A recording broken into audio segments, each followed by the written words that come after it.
नमस्कार, मैं परमेश कुमार, प्रवक्ता भौतिकी विज्ञान, रायका गलियाखेत, ब्लॉक प्रतापनगर, जनपद टिहरी गढ़वाल।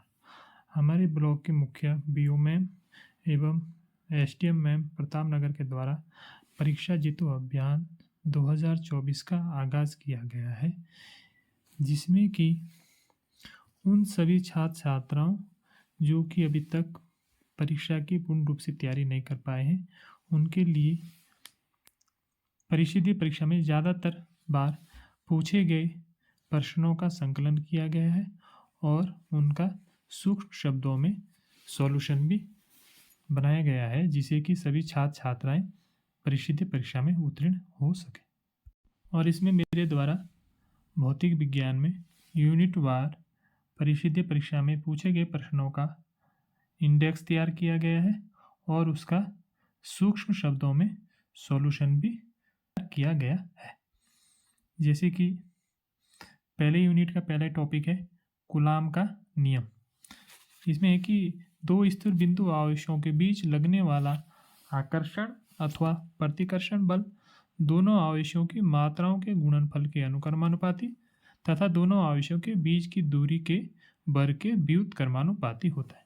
यानी कि दो स्थिर आवेश है, उनके बीच आकर्षण या जो प्रतिकर्षण बल लगेगा उनकी मात्राओं के गुणनफल यानी कि Q1 Q2 के गुणनफल के अनुक्रमानुपाती तथा उनके बीच की दूरी के वर्ग के व्युत्क्रमानुपाती होता है, जैसा कि फॉर्मूले में हमने लिखा भी है। F अनुक्रमानुपाती Q1 Q2 बटे R² और अनुक्रमानुपाती निशान को हटाने के लिए हमने कांस्टेंट ले लिया है F = 1/4 pi epsilon not Q1 Q2 बटे R², जहाँ एप्सिलॉन नॉट निर्वात की वैद्युतशीलता है। दूसरा टॉपिक है वैद्युत फ्लक्स। वैद्युत क्षेत्र में स्थित किसी काल्पनिक पृष्ठ पर वैद्युत फ्लक्स उस पृष्ठ से होकर गुजरने वाली वैद्युत बल रेखाओं की संख्या की माप है। यानी कि किसी भी पृष्ठ से गुजरने वाली जितनी वैद्युत बल रेखाएं हैं उनकी जो क्वांटिटी प्राप्त होती है वही उसका वैद्युत फ्लक्स कहलाता है। दूसरा जो टॉपिक है वो है गाउस का नियम, गाउस की प्रमेय। इसके अनुसार किसी बंद पृष्ठ से गुजरने वाला वैद्युत फ्लक्स उस पृष्ठ द्वारा परिबद्ध कुल आवेश Q का 1/ε0 गुना होता है, अर्थात वैद्युत फ्लक्स बराबर Q बटे ε0, जहाँ ε0 निर्वात की वैद्युतशीलता है।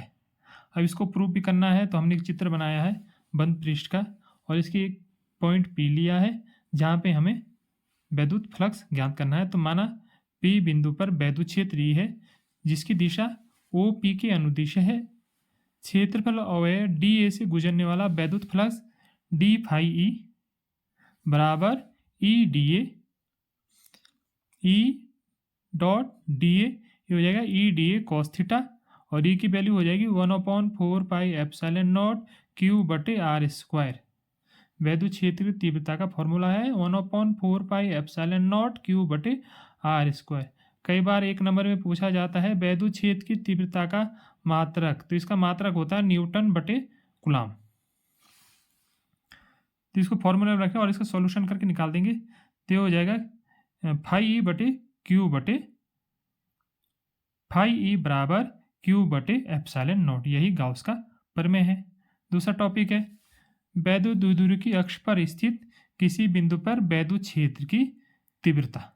यानी कि प्रश्न में आ सकता है वैद्युत द्विध्रुव की अक्ष पर स्थित किसी बिंदु पर वैद्युत क्षेत्र की तीव्रता ज्ञात कीजिए। यह प्रश्न भी 2022 में आया था। अब 2024 की दृष्टि से यह भी महत्वपूर्ण प्रश्न है। तो पहले हम ये समझ लेते हैं कि वैद्युत द्विध्रुव क्या होता है। तो वैद्युत द्विध्रुव वह निकाय है जिसमें दो बराबर तथा विपरीत प्रकार के बिंदु आवेश एक दूसरे से अल्प दूरी पर स्थित होते हैं। हमने चित्र के द्वारा बनाया भी है।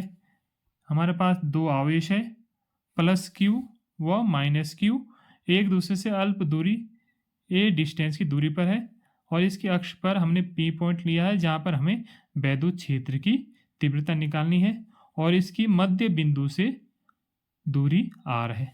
तो माना A भी एक वैद्युत द्विध्रुव के नियतांक के माध्यम में स्थित है जिसके A सिरे पर +Q आवेश और B सिरे पर -Q आवेश है। इस वैद्युत द्विध्रुव के मध्य बिंदु ओ से आर दूरी पर इसकी अक्षीय स्थिति में कोई बिंदु P है जहां पर हमें वैद्युत क्षेत्र की तीव्रता ज्ञात करनी है। अब प्लस क्यू आवेश के कारण वैद्युत क्षेत्र की तीव्रता E1 बराबर 1/4 पाई एप्सिलॉन नॉट के क्यू बटे आर माइनस ए का होल स्क्वायर, और माइनस क्यू आवेश के कारण हो जाएगा माइनस 1/4 पाई एप्सिलॉन नॉट के क्यू अपॉन आर प्लस ए का होल स्क्वायर। अब इसकी कुल तीव्रता कितनी हो जाएगी, ये दोनों जुड़ जाएगी, E1 प्लस E2, और ये नीचे लिखेंगे हम तो E बराबर 1/4 पाई एप्सिलॉन नॉट के क्यू अपॉन आर माइनस ए का होल स्क्वायर। E2 हमारे पास माइनस में था तो ये माइनस हो गया, 1/4 पाई एप्सिलॉन नॉट के आर प्लस ए का होल स्क्वायर। इसको सॉल्व करेंगे तो ये हमारे पास आ गया E equal to 1/4 pi epsilon naught 2PR बटे R square minus A square का होल स्क्वायर। वैद्युत द्विध्रुव वह है जिसमें दो आवेश एक दूसरे से बहुत ही अल्प दूरी पर है, तो A very less than two R, तो ये हो जाएगी E equal to 1/4 pi epsilon naught 2PR upon R4, R से आर कैंसिल हो गया तो ये हो गया E equal to 1/4 pi epsilon naught 2P upon R3। अब इसी प्रकार है दूसरा पॉइंट है वैद्युत द्विध्रुव की निरक्षीय स्थिति अथवा अनुप्रस्थ स्थिति में वैद्युत क्षेत्र की तीव्रता। अब इसमें आप स्वयं कर लेना इसे सॉल्व, और जो इसका फॉर्मूला आएगा वो होगा E equal to 1/4 pi epsilon naught P upon R3। अक्षीय स्थिति में 2P आएगा और निरक्षीय स्थिति में मात्र P। इसके बाद है वैद्युत बल रेखाओं के दो गुण। तो आवेश मुक्त क्षेत्र में वैद्युत क्षेत्र रेखाएं ऐसी सतत वक्र होती है जो कहीं नहीं टूटती, यानी कि वैद्युत बल रेखाएं कहीं नहीं टूटती है। और दूसरा है वैद्युत बल रेखाएं एक दूसरे को आपस में नहीं काटती है, क्योंकि इस स्थिति में कटान बिंदु पर दो स्पर्श रेखा खींची जाएगी जो इस बिंदु पर बल की दो दिशाएं प्रदर्शित करेगी, जो कि असंभव है। इसी प्रकार समांतर प्लेट संधारित्र की धारिता, तो चित्र के अनुसार हमने बना रखा है, इसमें दिखा भी है चित्र के अनुसार समांतर प्लेट संधारित्र धातु की दो समतल प्लेटें P1 और P2 से मिलकर बना है, जिनके बीच की दूरी D है तथा प्रत्येक प्लेटों का क्षेत्रफल A है और परावैद्युतांक K, और प्रत्येक प्लेट पर आवेश का पृष्ठ घनत्व हम निकालेंगे तो sigma equal to Q upon A, और प्लेटों के बीच वैद्युत क्षेत्र की तीव्रता निकालेंगे तो तीव्रता का हमारे पास फॉर्मूला है E equal to sigma upon K epsilon naught. Sigma का मान रखेंगे तो ये हो जाएगा E equal to Q upon K epsilon naught, और इनके बीच विभवांतर निकालेंगे तो विभवांतर में जो फॉर्मूला है वो है E equal to B upon D या B इक्वल टू ED। यहाँ से हम E की वैल्यू रख देंगे तो हो जाएंगे B equal to QD K epsilon naught A। अब संधारित्र की धारिता निकालनी तो साध्या बराबर होता है आवेश बटे विभवांतर, तो विभवांतर का यहाँ मान रख देंगे तो हो जाएगा Q upon QD K upon K epsilon naught A। इसको सॉल्व किया तो ये हो गया C equal to K epsilon naught A बटे D फैरड। तो ये अब कई बार एक नंबर में पूछा जाता है संधारित्र की धारिता का मात्रक क्या है, तो इसका मात्रक होता है फैरड। इसके पश्चात हमारा नेक्स्ट टॉपिक है श्रेणी क्रम में संधारित्र संयोजन। ऐसे संधारित्रों का संयोजन तीन प्रकार से होता है, तो हमने श्रेणी क्रम में लिखा है, परंतु आपकी जानकारी के लिए बता दूं संधारित्रों का संयोजन तीन प्रकार से होता है। एक होता है श्रेणी क्रम, जो कि चित्र में दिखाई दिया है एक के बगल में दूसरा, और दूसरा होता है समांतर क्रम, और तीसरा होता है मिश्रित क्रम। मिश्रित क्रम में वह संधारित्र होंगे जिसमें कि कुछ संधारित्र श्रेणी क्रम में जुड़े होंगे और कुछ संधारित्र समांतर क्रम में जुड़े होंगे। तो माना तीन संधारित्र की प्लेटों के बीच विभवांतर B1, B2 और B3, जब भी संधारित्र श्रेणी क्रम में जुड़े होंगे तो उनका आवेश समान रहेगा और इसका विभवांतर प्रत्येक संधारित्र में बदलता रहेगा। जैसे हमने लिखा भी है कि संधारित्र प्रथम संधारित्र में आवेश विभवांतर B1 है, दूसरे में B2 और तीसरे में B3, जैसे कि चित्र के द्वारा दिखाई भी गया है। तो पहली संधारित्र में विभवांतर हो जाएगा Q अपॉन C1, दूसरे में B2 बराबर Q/C2, तीसरे में B3 बराबर Q/C3। और A और B के बीच कुल विभवांतर इनको ऐड कर देंगे तो ये हो गया है B=B1 + B2 + B3, और इसका फॉर्मूला ऊपर से लग लिया तो Q/C1 + Q/C2 + Q/C3। अब माना कि यदि इस संदर्भ की कुल धारिता C हो तो B बराबर Q/C। तो B की वैल्यू समीकरण 1 में रखेंगे तो Q/C बराबर, ये आगे लिख लिया है, Q से Q कैंसिल हो जाएगा, ये हो गया 1/C बराबर 1/C1 + 1/C2 + 1/C3। अब नेक्स्ट है संधारित्र की धारिता एवं संचित ऊर्जा का सूत्र। इसका सूत्र है U = 1/2CV² और बराबर 1/2Q²/C बराबर 1/2QB। ये आंकिक प्रश्न की दृष्टि से बहुत महत्वपूर्ण है। इसमें पिछली बार भी एक न्यूमेरिकल प्रश्न आया था, तो न्यूमेरिकल प्रश्न की दृष्टि से इसी फॉर्मूले को याद कर लेना। इसके पश्चात है किरचॉफ के नियम। किरचॉफ ने किसी वैद्युत परिपथ से संबंधित दो नियम दिए। प्रथम नियम है संधि का नियम। किसी परिपथ में किसी भी संधि पर मिलने वाली समस्त धाराओं का बीजगणितीय योग शून्य होता है। यानी कि किसी भी अगर कोई संधि है उस पर जितनी भी धाराएं आ रही है उनका योग शून्य होता है, अर्थात समेशन I बराबर 0। जो किरचॉफ का प्रथम नियम है वो आवेश संरक्षण के सिद्धांत पर आधारित है और दूसरा ऊर्जा संरक्षण पर आधारित है। दूसरा है चतुर्भुज व्हाइटस्टोन सेतु का सिद्धांत। तो चतुर्भुज की किन्हीं दो संलग्न भुजाओं के प्रतिरोधों का अनुपात से दो संलग्न भुजाओं के प्रतिरोधों के अनुपात के बराबर होता है, अर्थात P/Q बराबर R/S। इसमें चित्र बना लिया जिसमें चार प्रतिरोध PQRS लिए गए हैं और इसमें किरचॉफ का द्वितीय नियम लगाने पर लूप 1 कर लेंगे, दो लूप बना लेंगे इसमें, लूप 1 और लूप 2। बंद पाश ABDA के लिए लेंगे तो इसमें जो धाराएं क्लॉक डायरेक्शन में बह रही है वो धनात्मक, जो एंटी क्लॉक वाइज में बह रही है वो ऋणात्मक हो गई। तो इसमें I1P + 0G - I2R बराबर 0, और ये हो जाएगा सॉल्व करके I1P बराबर I2R। इसी प्रकार दूसरे के लिए सॉल्व करेंगे तो I1Q बराबर I2S, इसमें भाग दे देंगे तो ये आ जाएगा P/Q बराबर R/S। यही सेतु के संतुलन की शर्त भी है। दूसरा है धारावाही चालक द्वारा उत्पन्न चुंबकीय क्षेत्र अर्थात बायो-सेवर्ट का नियम।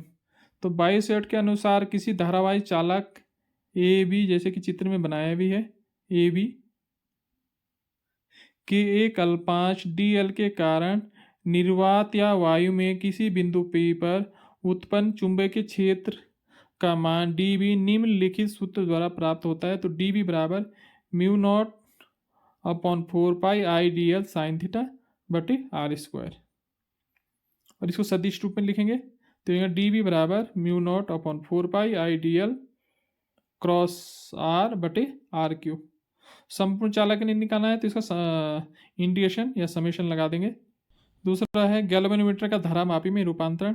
इसके लिए हम अगर गैल्वेनोमीटर को धारामापी में रूपांतरण करना है तो इसके समांतर क्रम में एक निम्न प्रतिरोध जोड़ देते हैं, और अगर गैल्वेनोमीटर को वोल्ट मीटर में रूपांतरण करना है तो इसके श्रेणी क्रम में उच्च प्रतिरोध जोड़ देते हैं। जैसे इसके श्रेणी क्रम में उच्च प्रतिरोध जोड़ देंगे जैसा कि चित्र में दिखाया भी गया है। दूसरा है किसी कुंडली से संबद्ध चुंबकीय फ्लक्स किन किन बातों पर निर्भर करता है। तो कुंडली से चुंबकीय जो फ्लक्स होता है वो उसके अनुप्रस्थ काट के क्षेत्रफल तथा चुंबकीय क्षेत्र की तीव्रता और कुंडली के अभिविन्यास पर निर्भर करता है। नेक्स्ट है लेंज का नियम। तो लेंज का नियम ये बताता है कि वैद्युत चुंबकीय प्रेरण के कारण किसी परिपथ में प्रेरित वैद्युत धारा की दिशा सदैव ऐसी होती है कि वह उस कारण का विरोध करती है जिसे वह स्वयं उत्पन्न होती है। अब नेक्स्ट है चुंबकत्व का परमाणु मॉडल। इसके अनुसार होता है कि प्रत्येक पदार्थ असंख्य परमाणुओं से मिलकर बना है, यानी कि जो भी पदार्थ है वो असंख्य परमाणुओं से मिलकर बना है, और उसके केंद्र पर एक धनावेशी नाभिक होता है, और इसके नाभिक के चारों ओर विभिन्न कक्षाओं में इलेक्ट्रॉन घूमते रहते हैं। और इलेक्ट्रॉन जो गति होती है दो प्रकार की होती है, एक होती है परिक्रमण और दूसरी होती है चक्रण, जैसे कि चित्र में दिखाए हुए गए एक नाभिक है, इसके चारों ओर इलेक्ट्रॉन घूम रहे हैं और दो प्रकार की गति करते हैं, एक परिक्रमण और दूसरी चक्रण। दोनों के कारण चुंबकीय आघूर्ण उत्पन्न होता है, परंतु परमाणु में चुंबकीय आघूर्ण का अधिकांश भाग इलेक्ट्रॉनों के चक्रण के कारण उत्पन्न होता है। अब प्रतिचुंबकत्व। प्रतिचुंबकत्व गुण उन पदार्थों के परमाणुओं अथवा अणुओं में पाया जाता है जिनमें इलेक्ट्रॉनों की संख्या सम होती है और युग्म के इलेक्ट्रॉन एक दूसरे के चुंबकीय आघूर्ण को निरस्त कर देते हैं। इस प्रकार प्रतिचुंबक पदार्थ के परमाणुओं का नेट जो चुंबकीय आघूर्ण होता है वह शून्य होता है। दूसरा है अनुचुंबकत्व की व्याख्या। जिनके परमाणुओं अथवा अणुओं में कुछ ऐसे इलेक्ट्रॉन होते हैं जिनमें चक्रण केवल एक ही दिशा में होता है, यानी कि जो इलेक्ट्रॉन हो गए उनका चक्रण केवल एक दिशा में होता है, अतः इनके परमाणुओं में स्थायी चुंबक आघूर्ण उत्पन्न होता है और वह सूक्ष्म दंड चुंबक की भांति व्यवहार करते हैं और इसलिए ये चुंबकीय क्षेत्र की दिशा में मामूली से आकर्षित होते हैं। इसके बाद नेक्स्ट है लोह चुंबकत्व की व्याख्या। लोह चुंबकीय पदार्थों के परमाणु में कुछ ऐसी जटिल अन्योन्य क्रियाएं होती है जिनके कारण पदार्थ के भीतर परमाणुओं के असंख्य अति सूक्ष्म आकार के प्रभावी क्षेत्र बन जाते हैं और इन्हें डोमेन कहते हैं और प्रत्येक डोमेन में 10 की घात 17 से 10 की घात 21 तक परमाणु होते हैं। वैद्युत चुंबकीय प्रेरण। जब किसी कुंडली तथा चुंबक के बीच सापेक्ष गति होती है तो कुंडली में एक वैद्युत वाहक बल उत्पन्न होता है जिसे प्रेरित वैद्युत वाहक बल कहते हैं और जो एक घटना होती है इसे वैद्युत चुंबकीय प्रेरण कहते हैं। यानी कि एक कुंडली और चुंबक के बीच जब सापेक्ष गति कराई जाती है तो कुंडली में एक प्रेरित वैद्युत वाहक बल उत्पन्न होता है और ये जो प्रेरित वैद्युत बल उत्पन्न होता है इस घटना को ही वैद्युत चुंबकीय प्रेरण कहते हैं। इसके बाद है फैराडे के वैद्युत चुंबकीय प्रेरण के नियम। फैराडे ने वैद्युत चुंबकीय प्रेरण से संबंधित दो नियम दिए। इसमें प्रथम नियम है जब किसी वैद्युत परिपथ से बद्ध चुंबकीय फ्लक्स में परिवर्तन होता है तो परिपथ में एक प्रेरित विद्युत वाहक बल उत्पन्न और इस प्रेरित वैद्युत वाहक बल का परिमाण चुंबकीय फ्लक्स में परिवर्तन की ऋणात्मक दर के बराबर होता है और इसे न्यूमैन का नियम भी कहते हैं, अर्थात E बराबर -d∅/dt। द्वितीय नियम है किसी परिपथ में प्रेरित धारा की दिशा सदैव ऐसी होती है कि वह उस कारण का विरोध करती है जिसके कारण वो स्वयं उत्पन्न होती है। यही हमने लेंज के नियम में पढ़ा, तो इसे लेंज का नियम भी कहते हैं। हमारा नेक्स्ट टॉपिक है अन्योन्य प्रेरण। अन्योन्य प्रेरण क्या है? जब दो कुंडलियों को पास रखकर उनमें से एक कुंडली में बैटरी के द्वारा वैद्युत धारा प्रवाहित की जाती है अथवा उसमें प्रवाहित धारा के मान में परिवर्तन किया जाता है तो पास रखी दूसरी कुंडली में एक प्रेरित वैद्युत वाहक बल उत्पन्न हो जाता है और वैद्युत चुंबकीय प्रेरण की इस घटना को अन्योन्य प्रेरण कहते हैं। इसमें हमने चित्र के द्वारा दिखाया भी गया है। इसमें एक कुंडली है जिसमें रियोस्टेट बैटरी लगी है और दूसरी बगल में कुंडली है जिसमें सिर्फ धारा मापी के द्वारा जोड़ा गया है। जब पृथक कुंडली में कुंजी दबाई जाती है तो इसमें धारा प्रवाहित होती है और पास रखी दूसरी कुंडली में भी प्रथम कुंडली में प्रवाहित धारा के विपरीत दिशा में धारा प्रवाहित होती है। नेक्स्ट कंडीशन है कि जब कुंजी छोड़ देते हैं तो पहली वाली कुंडली में तो धारा प्रवाहित नहीं होती है, दूसरी कुंडली में इसकी विपरीत दिशा में धारा प्रवाहित होती है। इस घटना को ही अन्योन्य प्रेरण कहते हैं। ट्रांसफार्मर है वो भी अन्योन्य प्रेरण के सिद्धांत पर कार्य करता है। इसमें तांबे के वैद्युतरोधी परत चढ़े हुए तारों की दो अलग अलग कुंडलियां एक ही लोहे पटलित कोर पर लिपटी होती है। प्राथमिक कुंडली को वैद्युत मेन से जोड़ने पर उसमें प्रवाहित धारा प्रत्यावर्ती धारा प्रवाहित होने पर और क्रोड में एक प्रत्यावर्ती वैद्युत चुंबकीय क्षेत्र उत्पन्न हो जाता है और दोनों कुंडलियों से बद्ध फ्लक्स परिवर्तन होने लगता है। यदि फ्लक्स परिवर्तन d∅/dt है तो प्राथमिक कुंडली का विभवांतर Vp बराबर -NP d∅/dt द्वितीय कुंडली का इसी तरह हो जाएगा और इसको अगर डिवाइडेशन करेंगे तो Vp/Vs बराबर NP/NS हो जाता है। और इसको याद कर लेना, ये न्यूमेरिकल प्रश्न की दृष्टि से भी महत्वपूर्ण है। नेक्स्ट प्रश्न है, प्रत्यावर्ती धारा के वर्ग माध्य मूल मान तथा शिखर मान में संबंध। तो धारा का वर्ग माध्य मूल मान बराबर होता है धारा का शिखर मान बटे √2।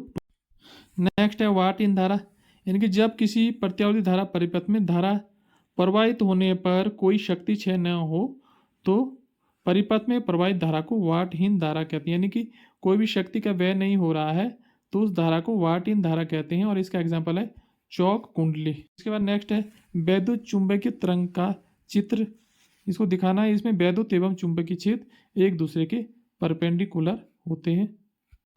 नेक्स्ट है वैद्युत चुंबकीय तरंगों की विशेषता है। जो वैद्युत चुंबकीय तरंगें होती है इनके संचरण के लिए किसी माध्यम की आवश्यकता नहीं, जैसे ध्वनि तरंग इनके संचरण के लिए हमें माध्यम की आवश्यकता होती है, परंतु जो वैद्युत चुंबकीय तरंगें हैं इनके संचरण के लिए किसी माध्यम की आवश्यकता नहीं होती है। और जब ये निर्वात में चलती है तो प्रकाश के वेग से चलती है और इनकी तरंग की प्रकृति अनुप्रस्थ होती है। इसी प्रकार नेक्स्ट टॉपिक है एक्स किरणों के दो गुण। तो इनकी जो तरंग दैर्ध्य होती है वो बहुत कम होती है और इनकी वेदन क्षमता बहुत अधिक होती है। और इनका उपयोग है चिकित्सा जगत में।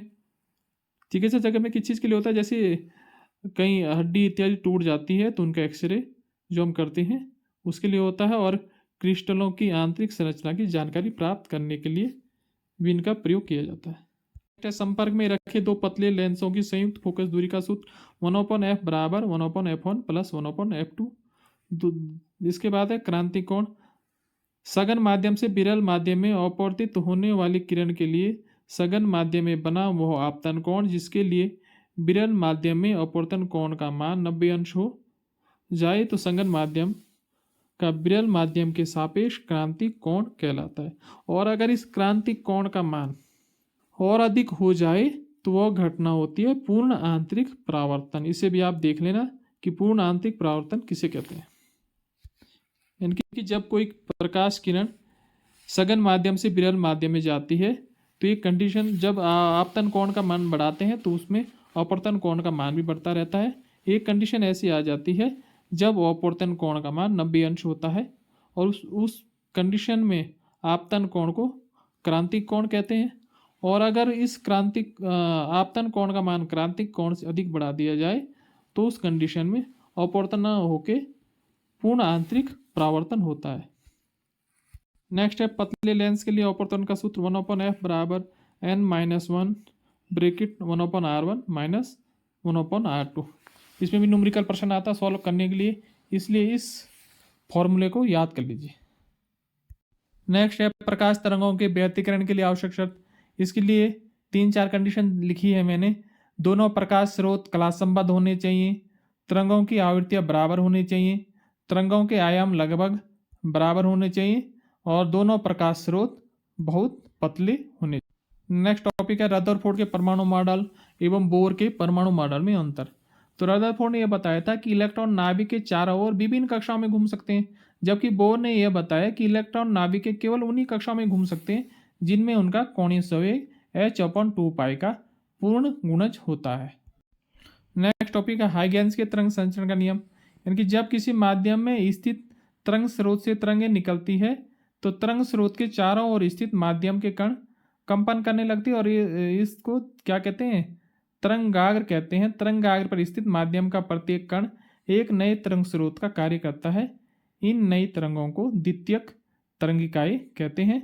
यदि किसी क्षण इन द्वितीयक तरंगिकाओं का एनवलप पृष्ठ खींचे तो यह एनवलप उस क्षण तरंगाग्र की नई स्थिति को प्रदर्शित करता है।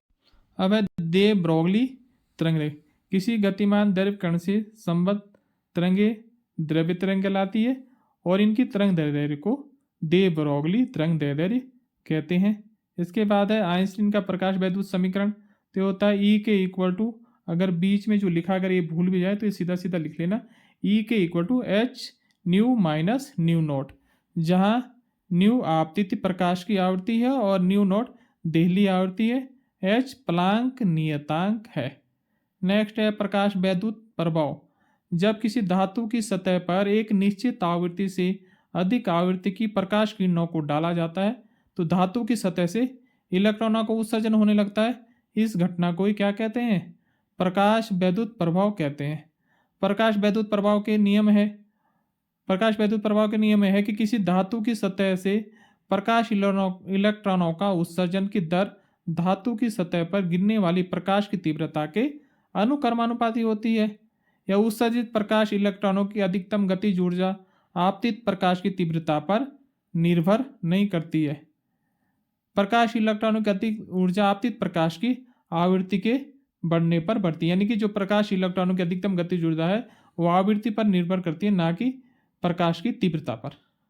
नेक्स्ट है नाभिकीय विखंडन, यानी कि जब किसी भारी नाभिक पर न्यूट्रॉनों की बौछार करते हैं तो वह नाभिक तो हल्के नाभिकों में टूट जाता है, और जो ये घटना होती है यही नाभिकीय विखंडन कहलाता है। यूरेनियम का नाभिकीय विखंडन फॉर्मूले में दिखाया भी गया है, जिसको समीकरण के द्वारा प्रदर्शित कर दिया गया है। नेक्स्ट है 1 ग्राम द्रव्यमान क्षति से कितनी ऊर्जा मुक्त होती है, 1 नंबर में आ जाता है। तो 1 ग्राम द्रव्यमान क्षति से 9 × 10⁻13 जूल ऊर्जा मुक्त होती है। नेक्स्ट प्रश्न है नाभिक की बंधन ऊर्जा। किसी नाभिक को न्यूट्रॉनों तथा प्रोटॉनों में अलग अलग करने के लिए जिस न्यूनतम ऊर्जा की आवश्यकता होती है उसे नाभिक की बंधन ऊर्जा कहते हैं। नेक्स्ट टॉपिक है ऊर्जा बैंड के आधार पर चालक, अचालक, अर्धचालक में अंतर। तो चालक वही पदार्थ होते हैं जिनके चालन बैंड इलेक्ट्रॉन से आंशिक रूप से भरे होते हैं तथा संयुज बैंड एवं चालन बैंड या तो परस्पर अतिव्यापित होते हैं या उनके बीच वर्जित ऊर्जा अंतराल नगण्य होता है। जैसा कि चित्र में जूम करके मैं दिखा रहा हूँ आपको, ये संयोजी बैंड है नीचे वाला और ऊपर वाला चालन बैंड है, तो ये दोनों ओवरलैप हो रखे हैं, यानी कि अतिव्यापित है। नेक्स्ट है अचालक। तो अचालक वही पदार्थ है जिनके संयोजी बैंड पूर्णतः भरे होते हैं तथा चालन रिक्त होता है और इनका वर्जित फॉरबिडन एनर्जी गैप बहुत अधिक होता है, जिससे कि संयोजी बैंड से इलेक्ट्रॉन आसानी से चालन बैंड में प्रवेश नहीं कर पाते हैं। तीसरा है अर्धचालक। इनके चालन बैंड एवं संयोजी बैंड के बीच वर्जित ऊर्जा अंतराल बहुत कम होता है, जिसमें क्या होता है कि परम शून्य ताप पर तो ये अचालक की तरह व्यवहार करते हैं, परंतु जैसे जैसे इसका ताप बढ़ाया जाता है तो इसमें चालकता बढ़ती रहती है। टॉपिक है पी टाइप सेमीकंडक्टर। तो पी टाइप जो सेमीकंडक्टर होते हैं और दूसरा होता है एन टाइप सेमीकंडक्टर। तो सेमीकंडक्टर 2 प्रकार के लिखा है, पी टाइप एवं एन टाइप। तो होता क्या है कि जो प्योर सेमीकंडक्टर होता है उसकी चालकता बहुत कम होती है, तो उसकी चालकता बढ़ाने के लिए इसमें इम्प्योरिटीज मिलाई जाती है। तो इम्प्योरिटीज 2 प्रकार की होती है, एक होती है पंच संयोजकता वाली अशुद्धि, एक होती है तीर्थ संयोजकता वाली अशुद्धि। जब किसी प्योर सेमीकंडक्टर में 3 संयोजी अशुद्धता मिलाई जाती है तो जो 3 इलेक्ट्रॉन है वो सेमीकंडक्टर तीनों इलेक्ट्रॉनों से बैलेंसी बना लेती है, परंतु एक जगह कोटर खाली रह जाता है जिसे इंग्लिश में होल भी कहते हैं। तो इनमें जो होल होता है वो पॉजिटिव होता है, इसलिए इस टाइप के सेमीकंडक्टर को पी टाइप सेमीकंडक्टर कहते हैं। और इसमें बहुसंख्यक आवेशवाहक कोटर ही होगा और अल्पसंख्यक आवेशवाहक इलेक्ट्रॉन होता है। और जो एन टाइप सेमीकंडक्टर है इसमें पंच संयोजकता वाली अशुद्धि मिलाई जाती है। तो इसमें जो पंच संयोजकता वाली अशुद्धि होगी उसमें यानी कि ऐसे तत्वों को मिलाया जाता है जिसकी बैलेंसी 5, जिसकी बाह्य कक्षा में या जिसकी बैलेंसी 5 होगी।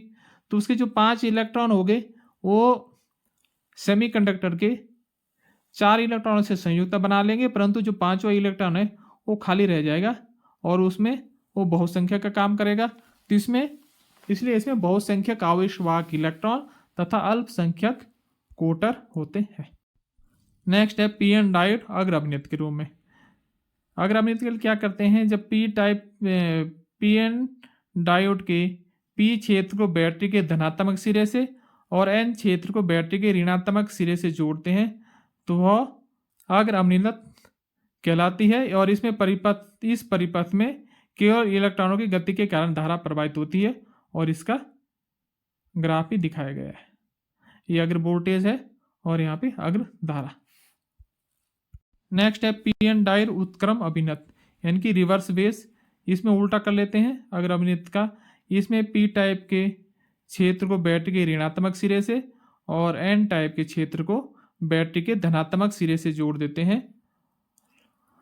इसमें बहुत ही सूक्ष्म धारा प्राप्त होती है, बहुत ही सूक्ष्म धारा प्राप्त होती है और इसका ग्राफ भी रिवर्स बेस में दिखाया गया है।